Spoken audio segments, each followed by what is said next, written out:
Heineken met le logo de la brasserie sur le mur d'une école. Le PDG de Heineken, il a eu une relation avec une fille promotrice en montrant un homme avec un Kalachnikov, a vraiment fait appel à un grand groupe de prostituées carrément. Est-ce que cette entreprise va s'améliorer un jour?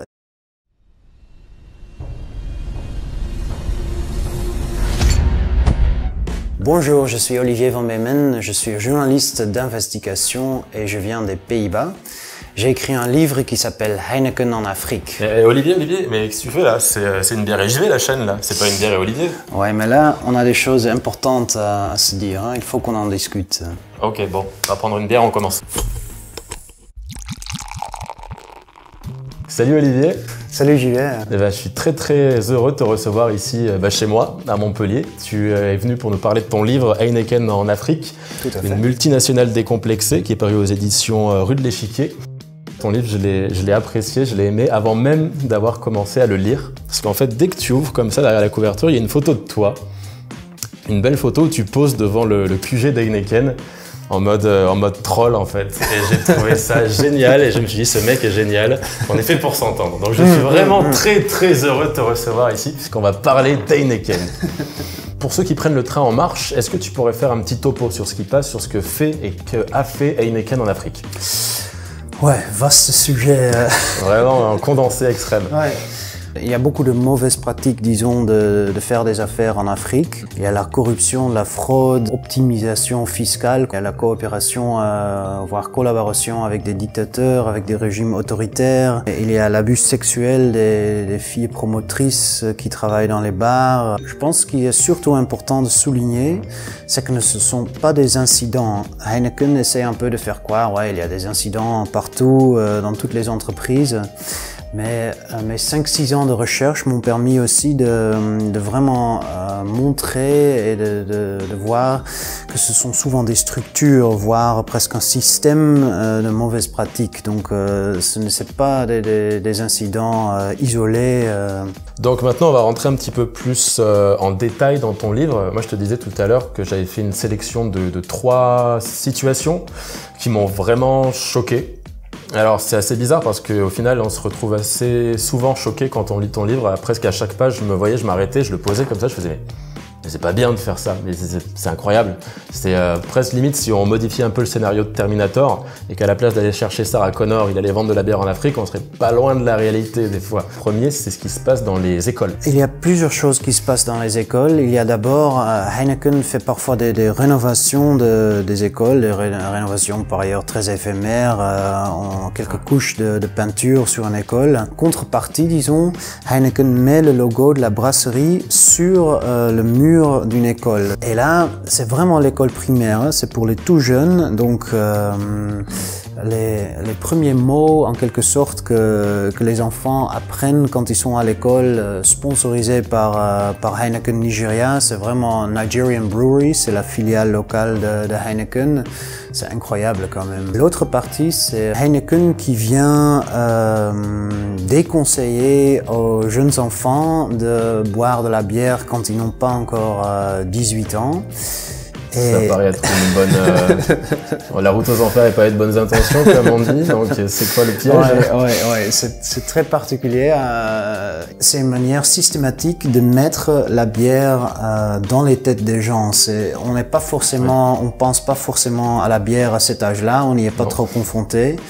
Mais en venant à cette école et en interdisant de prendre la bière, et en fait il y a des valeurs universelles. Si on est en France, aux Pays-Bas ou au Rwanda, si on vous interdit quelque chose à 14, 15, 16 ans, c'est en fait l'effet inverse souvent qui est atteint. Donc ça donne plutôt envie d'essayer quelque chose qui est interdit à cet âge-là. Ils en sont conscients de ça. Bon, c'est à eux de, mais oui, ça m'étonnerait s'ils en sont pas conscients. Ouais. C'est de la propagande. On peut dire ça comme ça. Ouais, j'évite un peu les mots comme ça, mais je pense que c'est une manière systématique de faire attention, de mettre la bière sur l'agenda en quelque sorte. La deuxième chose, c'était les techniques, on va appeler ça comme ça, très, comment dire, persuasives de vendre de la bière, surtout dans des bars. Une de mes, disons, grandes révélations, c'est la pratique des filles promotrices. Le PDG de Heineken, Jean-François van Boxmeer, il s'appelle. Lui-même, il a eu une relation avec une fille promotrice. Et je pense que ça explique un peu, lui-même, il est PDG depuis 2005. Il est dans le conseil d'administration de Heineken International depuis 2001. Donc c'est lui vraiment la personne responsable sur ce plan. Et pour lui, ça n'a jamais été vraiment une priorité de trouver de meilleures circonstances de travail pour ces filles-là. Et ce qui m'a vraiment marqué, c'était que l'année dernière, lors de l'Assemblée générale de l'entreprise, donc là où il y a tous les actionnaires, il a avoué que effectivement, ce que j'avais publié dans la presse, c'était vrai, qu'il avait eu une relation avec une fille promotrice. Il avait été applaudi par les actionnaires. Donc là, je me suis vraiment dit, dans de telles circonstances, est-ce que cette entreprise va s'améliorer un jour? C'était pas la réaction qu'on attendait, quoi. Non, pas du tout. Et en plus, ils ont fait une promesse à la sortie de mon livre en néerlandais, au mois de mars dernier. Ils ont fait une promesse, si fin juin, on peut pas garantir de bonnes circonstances de travail pour toutes ces filles promotrices en Afrique, on arrête cette activité dans le pays où on peut pas donc garantir ces circonstances. Donc moi je connais maintenant un tout petit peu les promesses de Heineken, elles restent souvent sans suite. Donc je me suis rendu au Kenya pour vérifier si vraiment après cette date butoir les circonstances avaient changé. Petit roulement de tambour. Rien n'avait changé. Pour être honnête, ils s'en fichent du sort de ces filles, si elles ont un emploi ou non. Mais c'est juste que ces filles rapportent tellement, c'est tellement important de soutenir la vente dans les bars que c'est une activité qu'ils maintiennent apparemment à tout prix. Heineken, selon l'ancien PDG Heineken de Heineken au Nigeria, a vraiment fait appel à un grand groupe de prostituées carrément pour vanter donc les mérites de cette bière. Et selon lui, c'est ça. C'était la Legend. Et c'était vraiment l'idée était vraiment de passer à l'acte aussi. Bonus. Ok. Du coup, on va revenir au troisième point. Donc là, Heineken a obtenu 40 millions d'euros à un moment. Et selon des sources citées dans la presse éthiopienne, c'est pas moi-même qui a fait cette recherche-là, mais c'était de l'argent qui aurait pu être disponible à des médicaments, plutôt à des produits plus utiles pour la société éthiopienne, mais c'est Heineken qui a eu l'accord d'obtenir 40 millions d'euros en devise internationale. C'est beau, mais c'est pas grave, tu me diras, puisqu'ils font des symposiums sur la bière et la santé, où ils expliquent que c'est bien de boire de la Heineken et compagnie. Est-ce que les choses ont évolué chez Heineken depuis que ton livre est sorti? Heineken dit que oui, qu'ils font du soul searching, ils disent, une sorte d'introspection. Quand je suis allé au Kenya, rien n'avait changé sur les conditions des filles promotrices.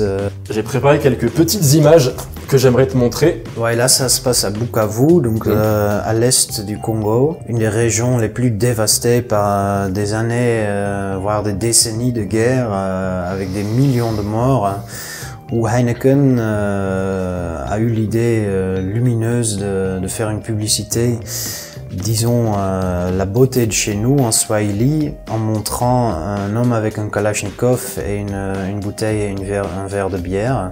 La prochaine, c'est donc une... vas-y, je la mettrai à l'écran de toute façon. En fait, là, c'est à Kinshasa, et à Kinshasa, il y avait la guerre de la bière. Deux marques se sont fortement concurrencées, la Skol et la Primus. Les vendeurs de Heineken ont peint quasiment des quartiers entiers, et donc même des pharmacies, comme on voit, j'ai vu un commissariat de police aussi. C'est quand même fou, parce que c'est une pharmacie, on dirait qu'elle est sponsorisée par une marque de bière.